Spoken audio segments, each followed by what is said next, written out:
আমি কমিটিতে থাকলে আমাকে কথা বলতে হবে, পাওয়ার আমাকে হাসপাতাল দেয়। একটা অনিয়ম হয়েছে, দুইটা অনিয়ম হয়েছে। যদি কোনো কিছু অনিয়ম হয়ে থাকে এটার ব্যাপারে পরিচালক মহোদয় উনি কথা বলবেন। এটা আমার কাছ থেকে বলা শোনার মতো কোনো কিছু নেই। রাজশাহী মেডিকেল কলেজ হাসপাতাল, রাজশাহী বিভাগ ছাড়াও খুলনা ও ঢাকা বিভাগের রোগীরাও এখানে চিকিৎসা নেন। 1200 শয্যার হাসপাতালটিতে গড়ে ভর্তি থাকেন 3000-এরও বেশি রোগী। চলতি 2025-2026 অর্থবছরে রোগীর স্বাস্থ্য পরীক্ষায় কেমিক্যাল রিয়েজেন্ট ও এক্স-রে ফিল্ম সরবরাহের জন্য 2 লটে দরপত্র আহ্বান করে হাসপাতাল কর্তৃপক্ষ। 2টি টেন্ডারেই সর্বাধিক দর হাঁকিয়ে কাজ পায় প্যারাগন এন্টারপ্রাইজ।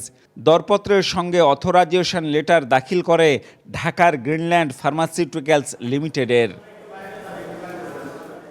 এ পর্যন্ত সবই ঠিক ছিল, কিন্তু অথরাইজেশন লেটার যাচাই গ্রিনল্যান্ড ফার্মাকে হাসপাতাল কর্তৃপক্ষ চিঠি দিলেই বেরিয়ে আসে ভয়ঙ্কর এক জালিয়াতির তথ্য।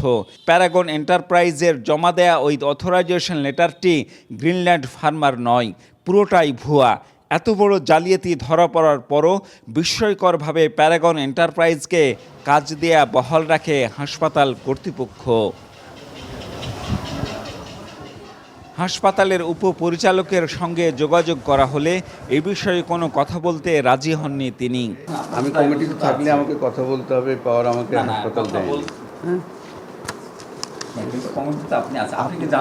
আমার কাছে কিছু না, আমার কাছে কোনো সিদ্ধান্ত না, সব সিদ্ধান্ত পরিচালকের কাছে। কথা বলতে চান না MSR সার্ভে কমিটির সদস্যরাও, শুধু বলেন কোনো অনিয়ম হয়ে থাকলে তা পরিচালকই জানেন।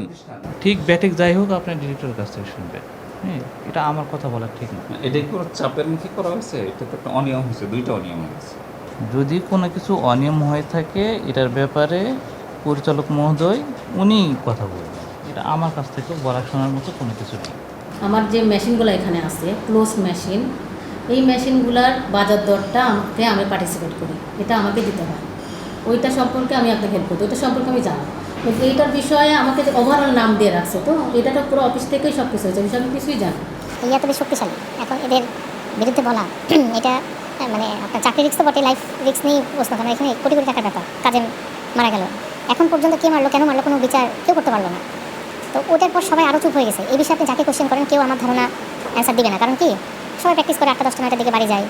এ বিষয়ে পরিচালকের বক্তব্য নিতে তার দপ্তরে গেলেও স্টার নিউজের প্রতিবেদকের সঙ্গে দেখা করেননি তিনি। আমরা চাইব এটির একটি লিখিত অভিযোগ আপনারা পরিচালক বরাবর দাখিল করবেন। আমরা অবশ্যই সংশ্লিষ্ট যারা থাকবে পুরো বিষয়টি খতিয়ে দেখব এবং এটি মন্ত্রণালয়ে প্রেরণ করব। এমন অনিয়মের কারণে রাজশাহী মেডিকেলের রোগীর স্বাস্থ্য ও সঠিক চিকিৎসা নিয়ে তৈরি হয়েছে শঙ্কা। Ziaul Gani Salim, star news, Rajshahi.